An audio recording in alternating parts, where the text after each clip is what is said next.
Guys, Aaron Shriver, Melodies, Memories, Music Media. I'm here with the one and only Dylan Carmichael. Dude, welcome to Country Thunder, dude. Like, I was just saying, I've seen you at songwriter events before, but never on a big stage like this. What do you got prepped for today on a festival stage?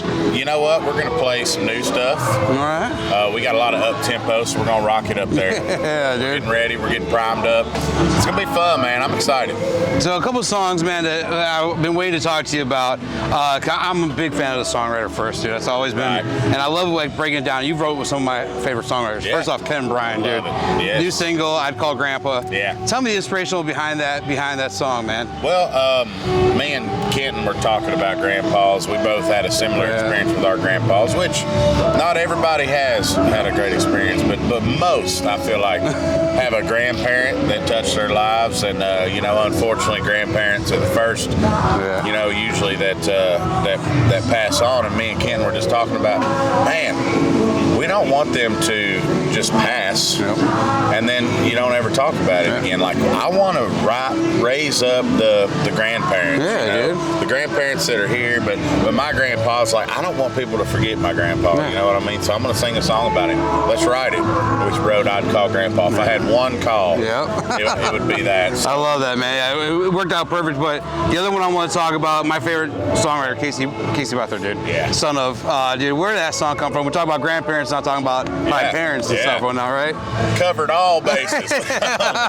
No, Casey, he had that song title. Yeah. It was inspired by his middle son that was just, when he was younger, he was being a son. He was stomping around the house. Tucker, right? It was Tucker? Right, yeah. And so he was talking about how, literally, the story is completely true, and Casey had a lot of that concept when we came into the room, and then me and Phil O'Donnell, we applied our lives to the lyrics as well.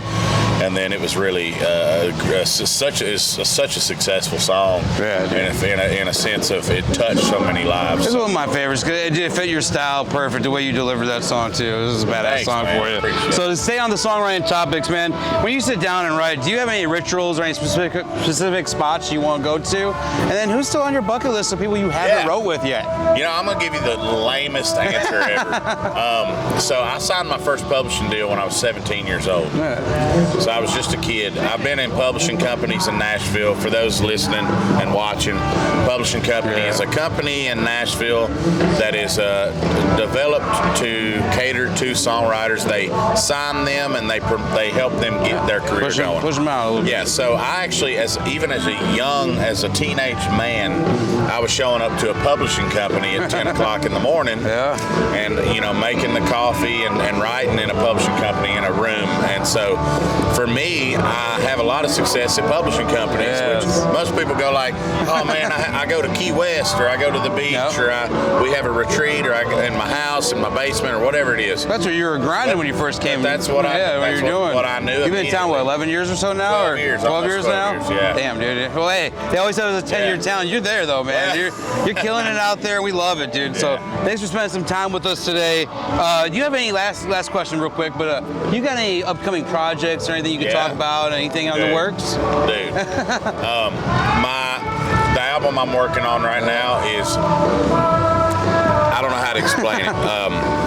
It is my best album I've made so far. I wrote most of the songs on it. I've always tried to, because I grew up in a country music family that were successful at country radio. Eddie Montgomery, Montgomery Gentry, and John Michael Montgomery.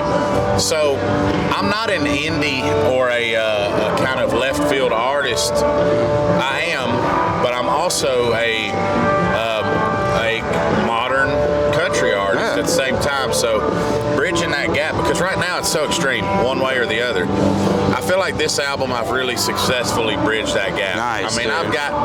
I've got stuff on there that sounds like straight out of 1970. All right. And I've got stuff on there that sounds like it's taking the next step forward. Okay. I think we've got some stuff that's really trendy, not trendy, but stuff that's gonna hit. It's really edgy. It's hit those crowds too. It's people haven't heard exactly what we're doing yet. Nice, dude. Nice. Yeah. Yeah. I always like that. I like that when an artist kind of says, all right, this is how you know me, but now I'm going to do this for a little Yeah. bit and switch it up a little bit. Because Yeah. you always got to grow, man. You got to evolve as an artist. So. Absolutely, but you know, there's a way to do that and also stick to your roots. Hell yeah, you know? yeah, there is. So, And but probably it's hard to do, but dude, if anybody's It doing is. it, you are. It You're is. sticking to those roots. You're bringing us some good music. So Well, thank you, appreciate buddy. I it. Y'all, appreciate Dylan Carmichael's getting ready to hit the stage here in what, about an hour or so, man. Yeah, You're gonna be that's up right. there. But thanks for Sir. spending some time with us, Take buddy. care, buddy. Thank you. Good to see you.